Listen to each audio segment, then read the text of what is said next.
Добро пожаловать в мой канал. L'enquête sur la collision entre un car scolaire et un train régional, qui a fait 6 morts jeudi à Millas, dans les Pyrénées-Orientales, progresse. Xavier Tarabeu, le procureur en charge des investigations, a fait le point face à la presse, ce mardi 19 décembre à 16h45. Il a annoncé une nouvelle garde à vue de la conductrice, alors qu'une reconstitution a eu lieu, ce matin, près du passage à niveau. Les constatations réalisées à cette occasion vont dans le sens d'une barrière fermée.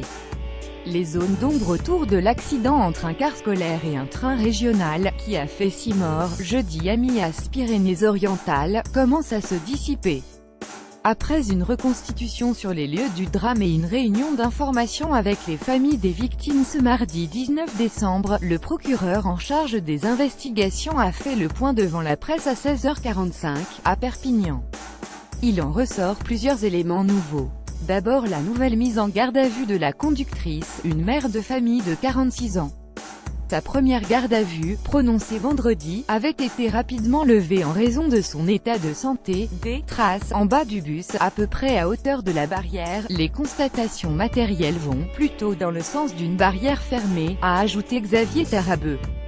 La centaine de témoignages recueillis après le drame va aussi, majoritairement dans le sens d'une barrière fermée, poursuit-il, mais la cause exacte de la collision mortelle n'est pas encore déterminée. Drame de Millas. Les témoignages sont majoritairement dans le sens de barrières fermées, mais d'autres sont divergents, indique le procureur de Marseille. pic.twitter.com d'Eugène Giblu, BFN TV @BFN TV 19 décembre 2017. Xavier Tarabeu fait aussi état de traces qui figurent en dessous du phare, à l'avant droit du bus. Ces traces sont à peu près à hauteur de la barrière, explique le procureur. Mais ces léchis doivent encore être analysés et comparés à la composition des matériaux de la barrière.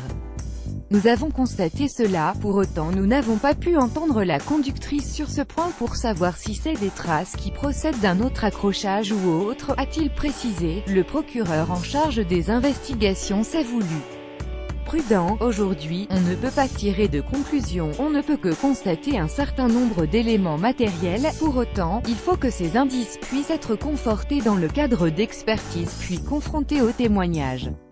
En principe, le mécanisme du passage à niveau fonctionne de manière couplée, mais il faut s'assurer qu'il n'y a pas un quelconque problème de fonctionnement. Une information judiciaire devrait être ouverte pour homicide et blessures involontaires, selon lui.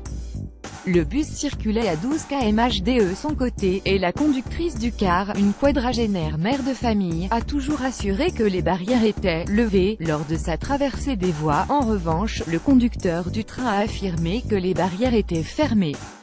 La SNCF a déclaré de son côté que le passage à niveau numéro 25 fonctionnait normalement au moment de l'accident. Une reconstitution a eu lieu mardi matin sur les lieux du drame pour déterminer le champ de vision de la conductrice. Un autocar de l'entreprise Ford, identique à celui impliqué dans l'accident, a emprunté à plusieurs reprises le chemin parcouru par la conductrice, en traversant la voie ferrée.